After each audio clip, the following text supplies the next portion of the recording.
'Tis the season, guys. So it's only appropriate that I get a specimen that is in line with the seasons. Let's get ripped into it. You really gotta love that boxing there. I mean, these are the Mesozoic, right? It's not really my sort of thing, but like, exceptions have to be made. This is the second I've got from them.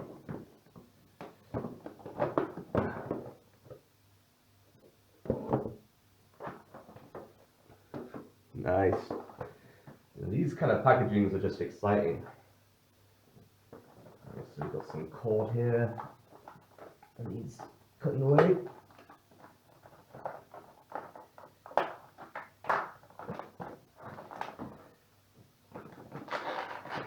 Oh, this is going to be awkward.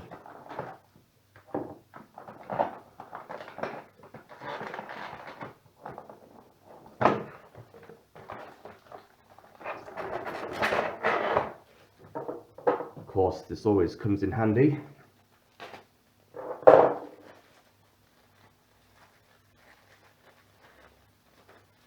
Alright, I'm going to save you the trouble here. This is a nightmare putting all this together. I mean, the tail just won't lock in place. My hands are like really sore from this.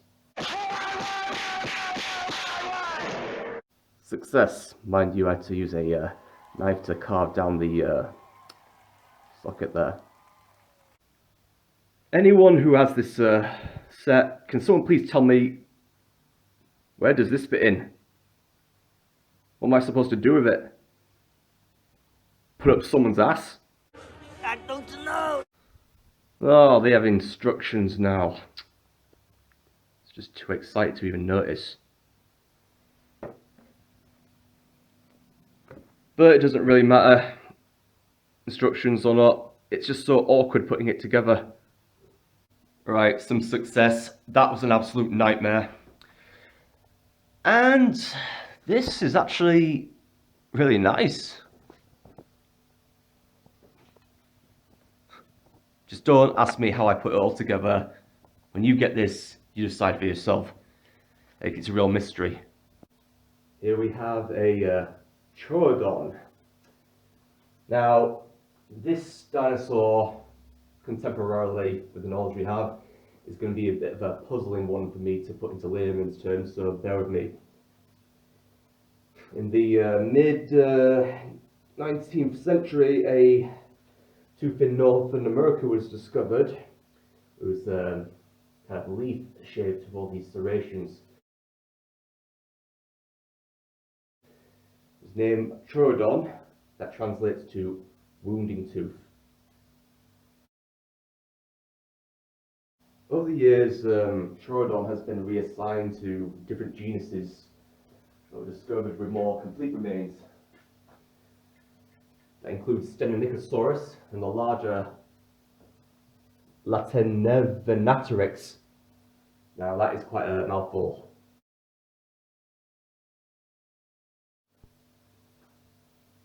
Still, I prefer the name Troodon. It's easier to pronounce than Stenonychosaurus. Ignoring them synonymous species, we're just going to go into the element of the classical Troodon here. Troodon is known for having large eyes, heavy indication of being nocturnal, plus it was found in the northern regions, like as Alaska, which were subjected to 6-month winters. So having large eyes like owls has its benefits. And also, Troodontids had these asymmetrical ears, one being higher than the other, kind of identical to owls. And if you look at this model here, you'll notice this snowy owl kind of patterning, which I always do envisage Troodon to have. Also, maybe they had like a winter coat, which they would have shed during summer, kind of like owls do. Despite its raptorial appearance, Troodon isn't actually a dromaeosaur. However, though, it is a sibling of the same group, the Deinonychosauria. Sorry, Deinonychosaurs. It means the terrible clawed lizards, and yes, if you look carefully, Troodon does actually have the sickle claws, although Troodontids had short ones. They weren't as deadly looking. These were more like used to like hold down a food item while they feed. So that employs a different kind of hunting strategy. One thing I do want to point out is that Troodontids tend to have this broader jaw, different shaped teeth from the dromaeosaurs. A lifestyle of or partial omnivory has been hinted at there. Being partly omnivorous would actually help avoid competition with the hypercarnivorous raptors. Now, in terms of looks and size, Troodon being no more than 3 meters with the largest dubious subspecies, doesn't seem remarkable. Seems more like a 2-star exhibit. However, though, Troodon does get a heavy reputation as having the largest brain cavity of all dinosaurs, even though brain was no more larger than an emu's.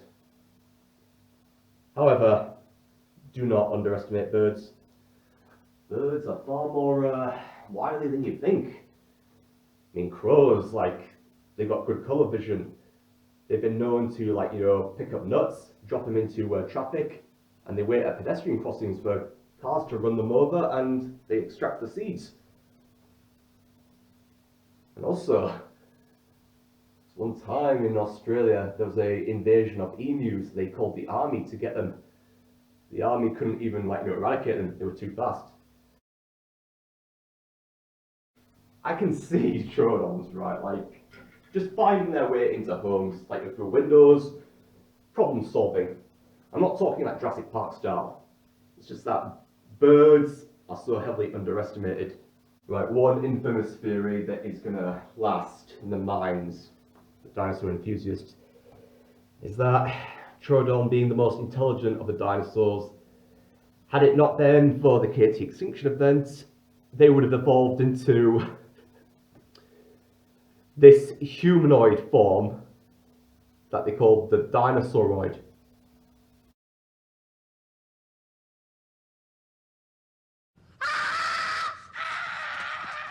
Ridiculous. I mean, I've seen much better theories, but that it's just laughable.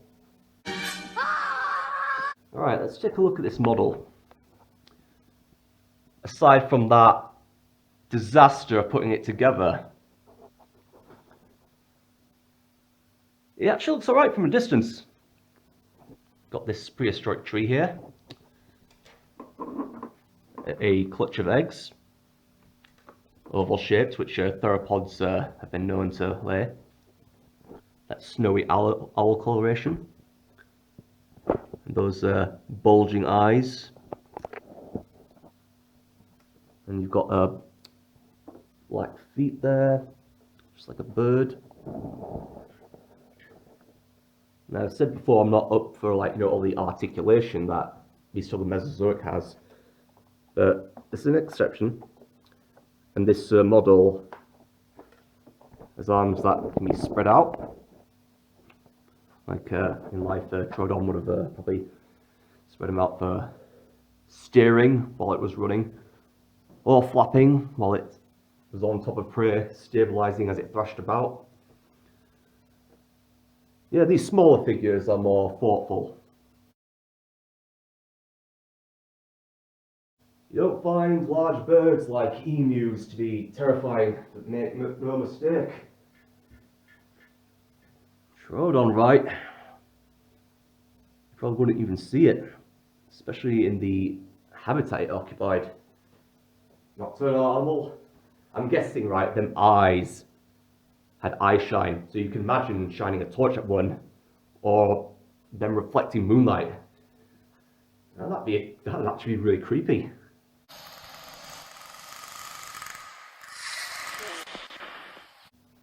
Yeah, I've just angled him higher. Yeah, that works well. Here's the Troodon with the other beasts of the Mesozoic Mononicus. They look fabulous together. In terms of scalation, I'll just say this is a smaller species of Troodon, but I am no troodontid expert. It's necessary in the collection. Thanks again for watching. And that was an awkward review, but it had to be done. Troodon is necessary for anyone that loves dinosaurs or needs to gain some knowledge. Yeah, got to mention that, like the Mononicus before, the Troodon is in a 1/6 lifestyle scale. You've got to keep that box. Definitely. Makes me want to get back into paleo art. I think I will do. Okay, you guys, if I don't appear before Christmas, have a good one. Take care.